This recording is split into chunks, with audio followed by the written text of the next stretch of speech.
Hey, what's cracking? How are you doing today? I hope that this video finds you doing well. I hope that today you've chose to pick up your blessings and throw down your curses. If it's the first time you've ever watched one of my videos, my name is Ricky Dye, and I went to prison when I was 15 years old, and I was there for over 20 years. I didn't get out until I was 35, almost 36, and I was in all the roughest places. And I would like to go back and change what I've did in the past, but unfortunately we can't do that. So I chose to make the videos in hopes that sharing my experiences would maybe keep someone else from making the same mistake.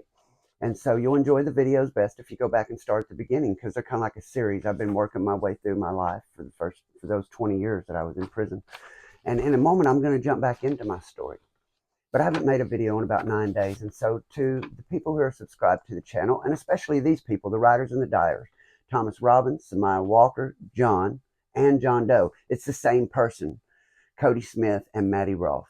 All you guys who have subscribed and become a rider and a dyer, the ones who ride till the wheels fall off, and the dyers who keep riding even when they do. John Doe and John are the same person. The man wants to support me so bad that he made a second account so he could be both in both. Man, dude, everyone needs a John Doe. I've said that before. This guy supported me all the way through. I know that when people get 50, 60K subscribers, they make enough of an income to kind of help them out, to maybe even use it as a job. But for people like me who are making videos just trying to help, we're not making anything, man. I've been doing this now for 8 or 9 months. I've been a channel member for 4 months, and YouTube still hasn't paid me a dime. For people, a few people have done a super thanks for 5, 10, 20. Then there's a few members on the channel, plus all the views and all the videos I've done. I have around 70 videos. I haven't made anything from YouTube. I've got some money from people who want to subscribe to help the channel with Cash Apps and Zelle, John Adams and Ricky Gilbert. Several people, this phone was given to me to help me make the videos by Wayne and Angie Lackey.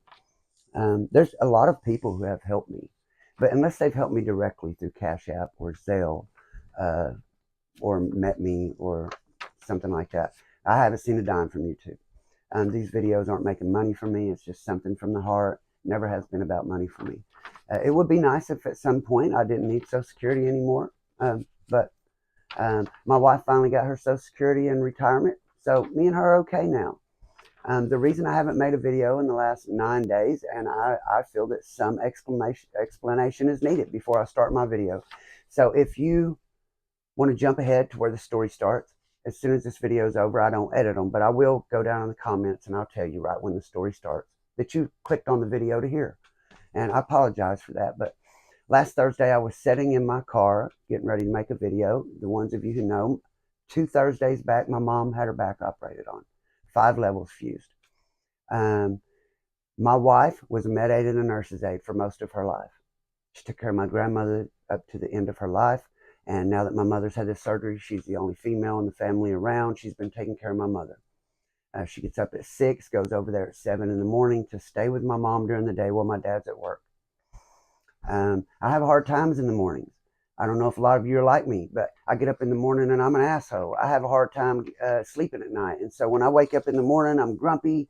If I don't give myself time, I'm a real asshole to everybody around me. Everybody thinks I'm mean. I have to apologize for half the day. So if I have to go somewhere and be over there at 7, I make sure I'm up 2 hours ahead of time.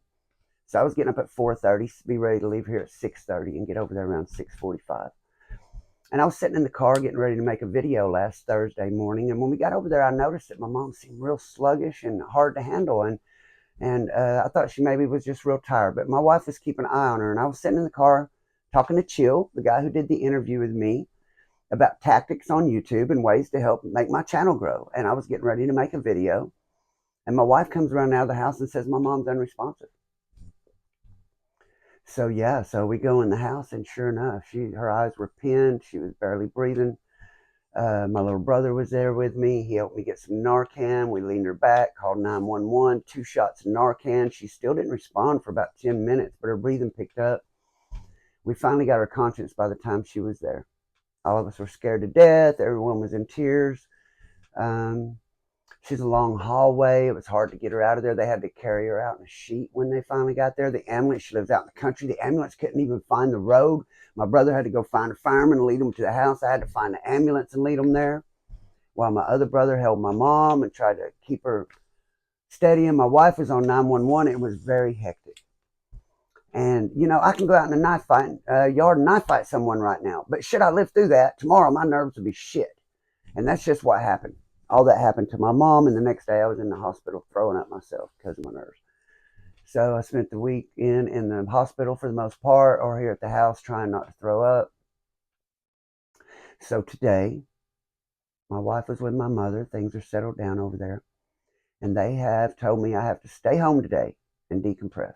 That's what I'm doing at home. I'm home. This is me chilling, making a video with you, talking about my days in prison because I miss you guys. And John Doe checked in on me today. Hey, I haven't heard from you. Complete air silence. What's up? You all right? He checks on me all the time. There's been times that I thought about quitting making these videos because I don't make anything off of them. And the only thing that's kept me doing it is you guys' comments and John Doe.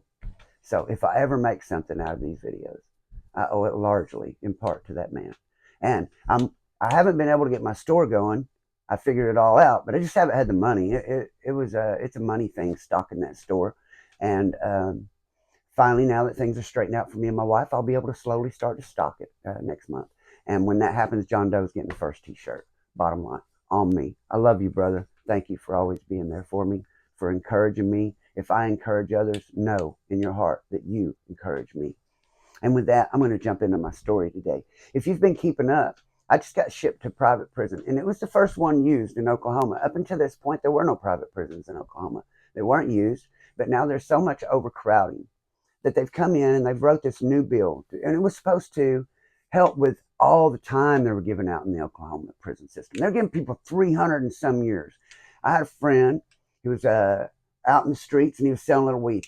He was going to this bar and he met this biker, and he sold this biker a quarter ounce of weed, a half ounce of weed, an ounce of weed, and a quarter pound of weed. He didn't have a quarter pound. He went and got it for the dude, got it to him.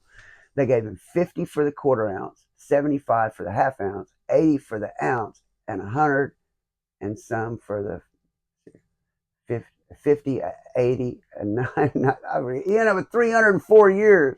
A 50, a 75, a 80, and a 99, something like that. However, it all ended up at 304 years running consecutively. So he had to do the 50, then the 75. He would never live long enough to get out of prison for that. And it wasn't even a half pound of weed. You can go and buy it in a couple of days at the dispensary here now. So hopefully that man will get out of prison. So in order to stop things like that, they tried to bring in this new law called Truth in Sentencing, where they gave out less time. You do a 30-year sentence, you get parole, or you go up for parole. It's supposed to help people get out sooner, but like if you give someone 30 years, you know they're going to be in there 10 years. So you don't have to give them 300 years because you're afraid they'll get out in 5 on parole. It was a way to be ensured that they did a certain amount of time before they even seen the parole board, so there was no need to give them 100 years. Okay, so now they've opened up these private prisons in order to make space because there's no room for everybody. So they've allowed everybody in the regular systems to volunteer for this, or they were just going to pick people out. And I volunteered because I was at Granite and it was so bad. Thought it couldn't be worse. So I show up in the 4th busload of 50, and they've just had this big falling out where basically hundreds of these guys from North Carolina was going to get these 150 guys from Oklahoma. And the guards end up using gas to get the place locked down. So when they brought us 50 in, everything's been locked down. So they're trying to get some more Oklahomas in there. And what they're doing is B unit is kept separate from A and C. At some point, I'm going to draw a grid of it to show you. But at this point, you just need to know is we're on B unit, the Oklahomas are. And there's BA and BB. Those are lockup units. BA and BB. They're day rooms that are, instead of normal day rooms, they're set up for lockup. Big cages out in the middle of them. And then they got cells that they lock you in. BA and BB. Then there's BC, BD, BE, BF, BG. And that's where we're all at over there. Okay, every day room has 30 cells. So there's 60 people in each one, around that. Okay, and then there's that many day rooms with that many people in each one. Okay, but there's only 150 Oklahomas there. So they shipped in us 50. I'm one of them. They put us in there. What happens is at first, you know, I told you in another video, we couldn't sell the blacks. So a bunch of us end up in lockup, but they end up making it where on B unit, all 200 from Oklahoma are on B unit. We're still over there with about 300 North Carolinas. Well, it's around 250, I think, 2 to 250. But it's close to the same over there. And they're trying to make it that way. So if the North Carolinas try to ride on us, all they got to do is lock the hallway down. C and A can't get over there. So it'll be even numbers at least if they can't get it contained. And that's where it's at. And so I just had a falling out with Shelly over there because she's cheated on me again, what have you.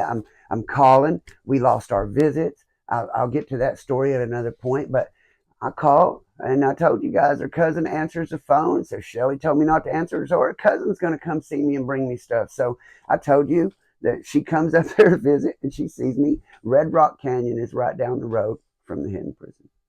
So she would go and make up my ounces of weed. So that you know how we're doing this. She would take an ounce of weed, take all the stems and seeds out of it, because back then it was Reggie. It wasn't medical weed. There's stems and seeds in that stuff. So in order to save space, take all the stems and seeds out, have them grind it up, put it in a baggie, squash it hard as you can. They would run over it with a car to get it as small as possible. Just a small, it would be just a little thing about that big and about that long, a whole ounce of weed, smashed and compressed, and then taped up with black electrical tape, so that it was about that long and about that big around and smooth with no edges, so that someone could put it in their butt. And she would bring two in her privates, in their front part, and she would go in the bathroom and throw them underneath the can liner. And another guy I had, his girl would go in there and get them out and bring them into him in the visiting room, and then he would stick them in his butt and bring them back to me, and I'll give him a quarter of it. So I got that deal set up. So immediately I'm getting weed. And North Carolinas aren't getting weed. They don't even get visits. They're so far from home. So the guy, these guards at this private prison, they've only had them. They haven't had visitors trying to sneak in drugs and stuff. They have no idea that we might be doing what we're doing. So, and on top of that, they were letting us go into the visiting room, sit and visit for a couple hours, and then your visits could leave for lunch, and you can go back and eat lunch, and then they could call you back to visit. So you could visit twice in one day in the same 6 hours. And no other prison can you do that.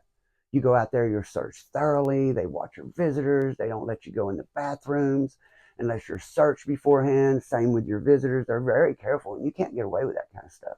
But there, they didn't have no idea.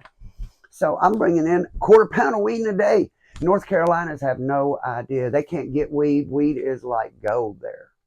So what we're given what's called 6 caps. A cap is you fill a chapstick cap up. That's a cap of weed.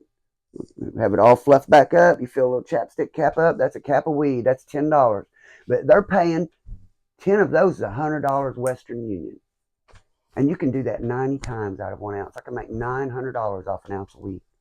Unbelievable amount of money. So what I end up doing is I'm selling people from Oklahoma. I'm giving them Oklahoma prices, $200 for an ounce. I could sell an ounce to North Carolina for $400 or $500 if I want to. But I'm not dealing with North Carolina because they're trying to just take Oklahoma shit if they can.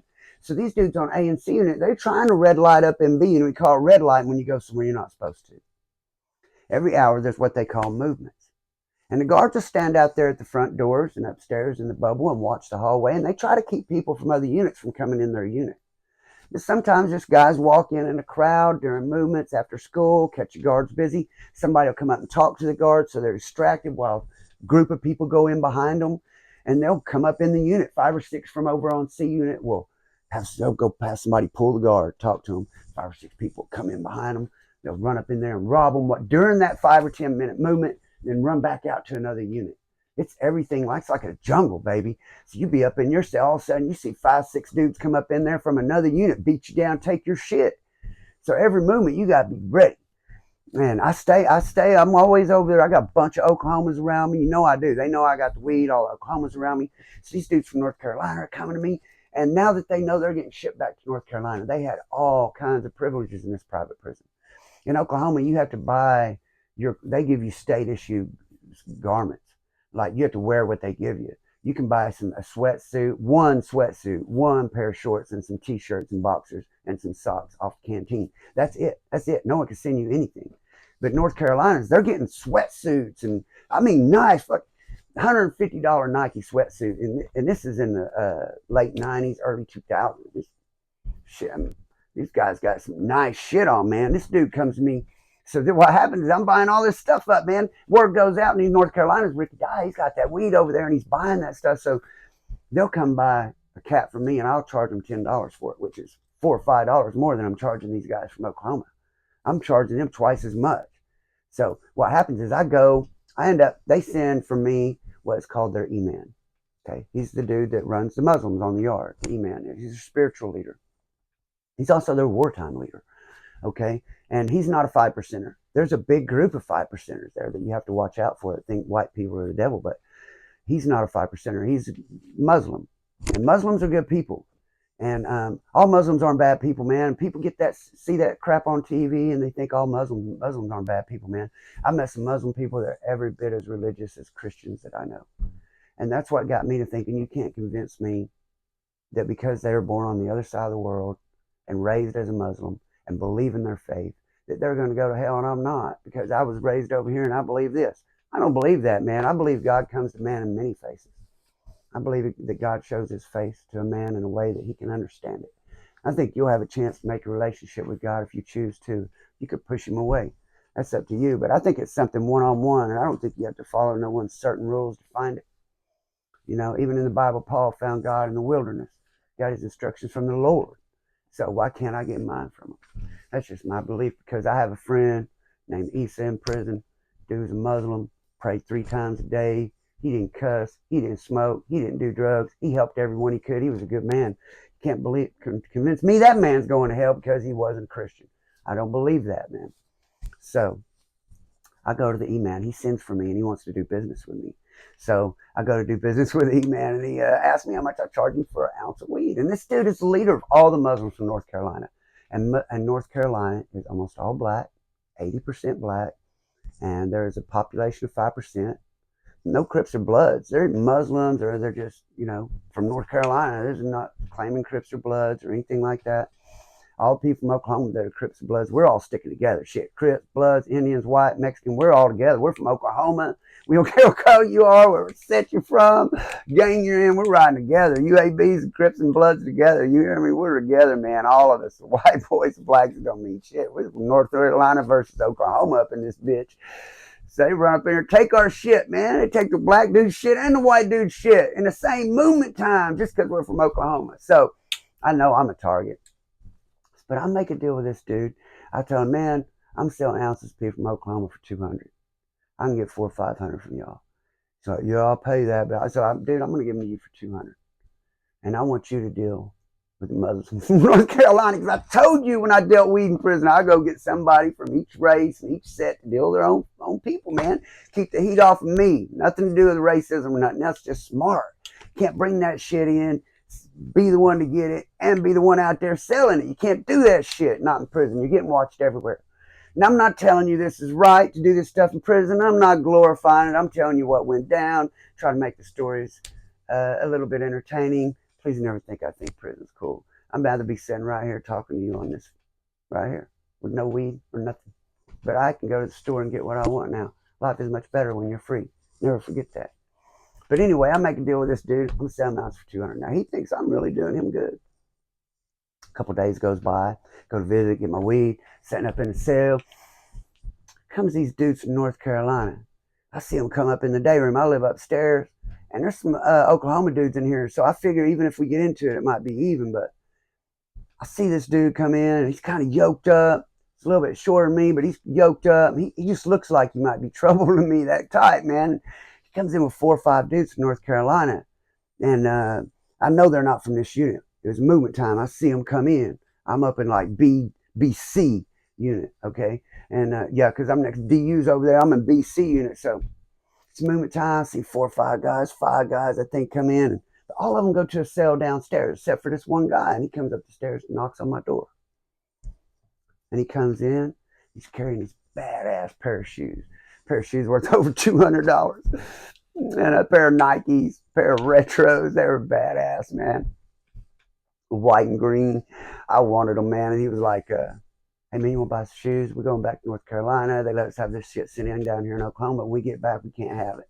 So, you know, we're selling this stuff to y'all before we go. We heard you was buying this shit. I'm like, yeah, what you want for it, man? He's like, oh, what you give me? I was like, shit. How much they cost? He's like, it costs $200 and something. I said, I can't give you all that, man. I was like, I'll give you 10 caps. That's worth $100 in North Carolina. He's like, give me 15. I said, bet. I wanted those shoes. Bet. You got it, man. So I said, hey, man, I got this little dude sitting in a cell with me. I got 2 white dudes sitting in a cell with me, and both of them holding weed for me. So I tell one of them, his name is Cheatham. Hey, Cheatham, give him 15 caps. So Cheatham's like, all right, I gotta go get it. I gotta go get them. So they got weed with them. So everybody knows I ain't got no weed on me. I got people carrying weed for me. If the guards pull me up, whatever, I ain't got no weed.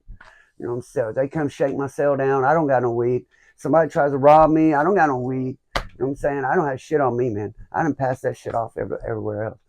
Hey, Cheatham, go get him 15 caps. So Cheatham leaves out cell, goes somewhere wherever he's got the shit stashed at to get this dude 15 caps. Comes back. I say, hey, man, you got a joint? Go get us a couple joints, smoke this other dude. So now it's just me and this guy sitting in a cell. We're talking. It seems cool. We're sitting there chopping it up, talking about shoes, talking about penitentiary and basketball. Because I seen him playing and shit. So they come back. I say, hey, man, we're going to roll up a couple joints. You smoke with us before you go. You're trapped during movement time. He's like, cool, man, cool, yeah. So the doors are locked for an hour, okay? So we're sitting here in like 30 minutes. We roll this weed up. We pass around a couple joints, get high and kick it. They call movement. And I got the shoes on. And this dude looks across from me, and he's in a room by himself. And we're three of us. And I'm sitting here with his shoes on, and I've done gave him this weed. And he says, this dude, they had just moved this dude on my unit in BG, okay? But his partners he came in with aren't from this unit. We all came in a gang, 5 of them. So all of a sudden they call me, and this dude looks over and says, hey, man, I ain't even going to bullshit, man. Go and take the shoes off. I said, what do you mean take the shoes off? Man, just going to give the shoes up, man. You know, I already got the weed, man. Like, man, you got me twisted, man. I'm thinking right then, they think all the white guys are weak because of North Carolina. They are. There's like 4 or 5 dudes from North Carolina to fight. These dudes won't fight. They see me run around, a little blonde-headed kid with weed. He thinks I ain't going to fight. Thinking, oh, boy, they finna find out what's up on these little white boys from Oklahoma. I'm finna show them. We going to rumble up in this bitch. So I said, you got me twisted, pal. You ain't leaving here with that weed in these shoes. I'll guarantee you that. I said, there's 3 of us in here. And I said, you ain't leaving with that weed in these shoes. And all of a sudden he realizes I'm going to fight, and his whole attitude switches. He went from aggressive and take the shoes off to, oh, man, you misunderstood me, man. No, Rick, man, I can't believe you took me like that after we've been sitting there and get high and kicked it. No, dude, to make my shoes, man. Look down there. See my dudes down there? And I looked out the door, and sure enough, there's like this dude, 4 or 5 dudes all staring up at my door. And I'm thinking, is he trying to say they're going to come up here and take this? Or he said, man, look, man, I need the shoes because they ain't my shoes in case dudes say no. I told him I was going to see what I can get. I'm going to go show him the 15 cap. If he won't take it, I'm going to bring the caps back. If he will take it, then I'm going to bring your shoes. You know I live right. You know where I live. Come on, Rick, man, you're tripping. Okay. All right. Okay. Yeah, I know where you live, all right. You're right. So, all right, dude, I'm going to give you these shoes, but I'm going to tell you right now, dude, this made 3 o'clock movement. I said, I'm going to tell you right now, though, dude, at 4 o'clock, I want my shoes, man, or my weed back, one or the other. I will come to your cell. All right, man, Rick, don't even come at me like that, man. I'm going to give you one or the other, man. I got you, man. I got you. So like a jackass, I take the shoes off and give them to him. Let him walk out, sell my weed and my shoes.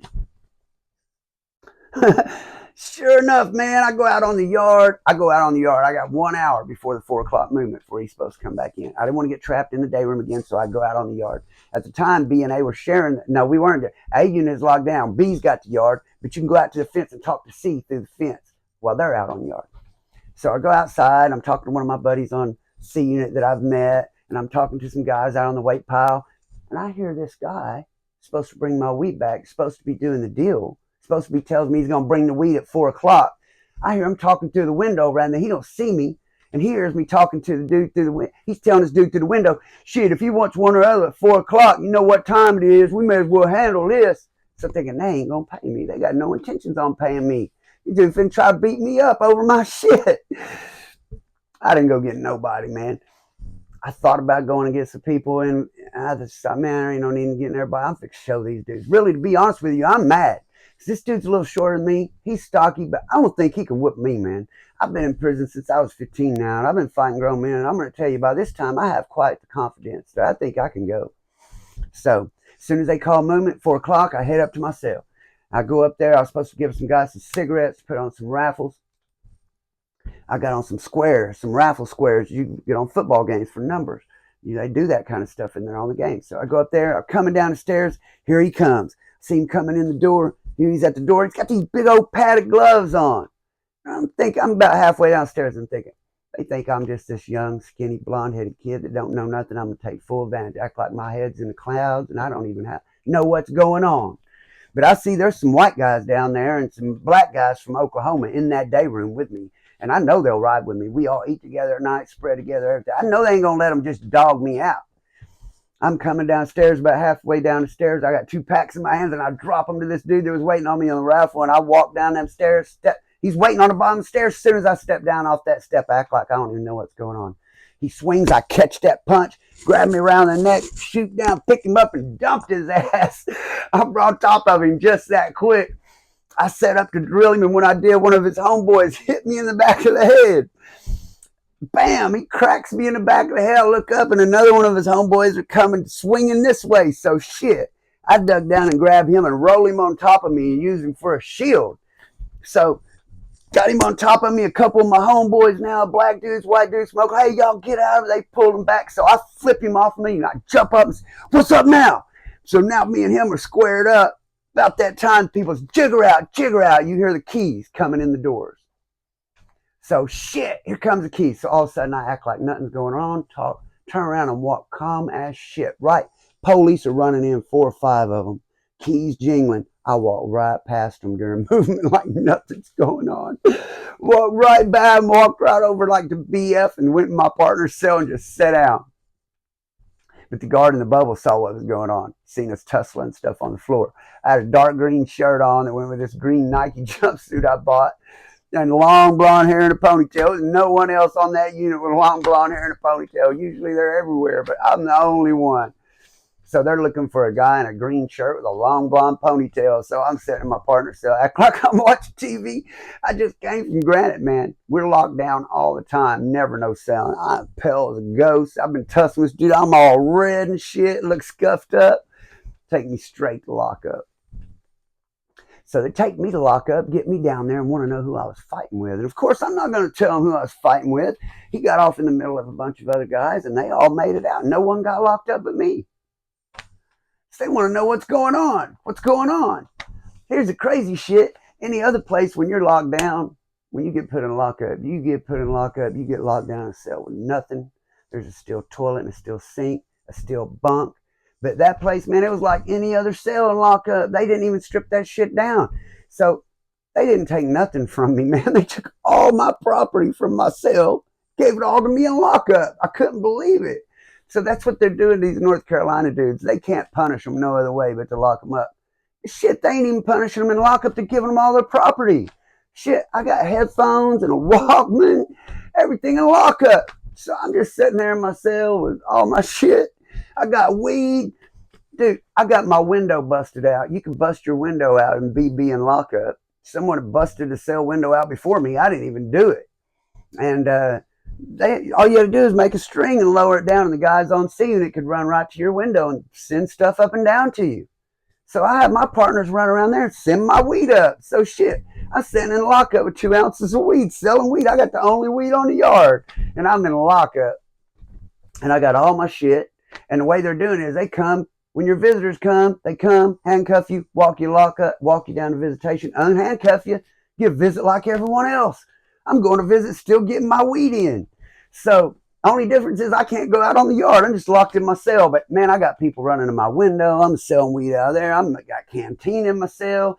I got more shit in DU than the people got on the yard. So I decide I can't get out to get this dude out there. He got my 15 caps. I didn't get my weed back from him.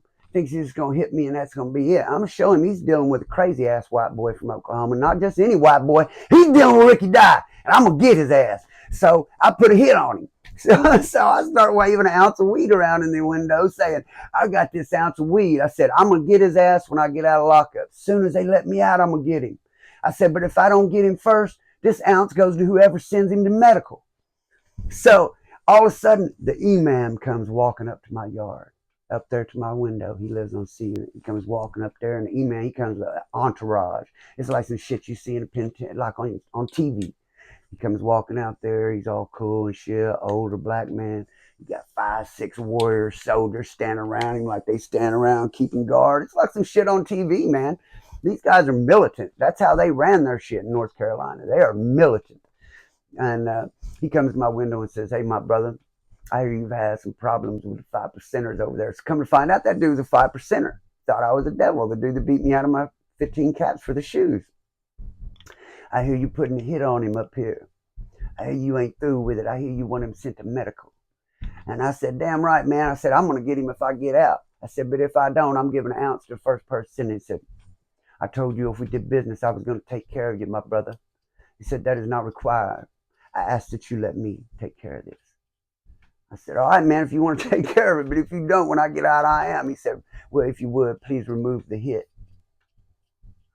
I said, "I don't want to remove the hit. Then no one's going to, someone," he said, "I said I will take care of it, my brother."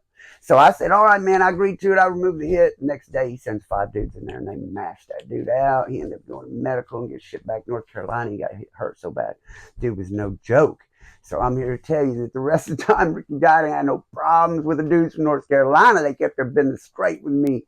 So going and making that move, that E-man, having him, selling him that ounce for 200, that probably saved me getting hurt, getting more time. No telling what, because they'll give us more time if we get caught with knives. In North Carolina, they just get them took away and go to jail. If they stab us, the only way they're going to get any time, Oklahoma don't want the problem. The only way they'll file charges and keep them is if they do damn near kill us. So we were at a severe disadvantage. We couldn't even have a knife, and they could walk around with them.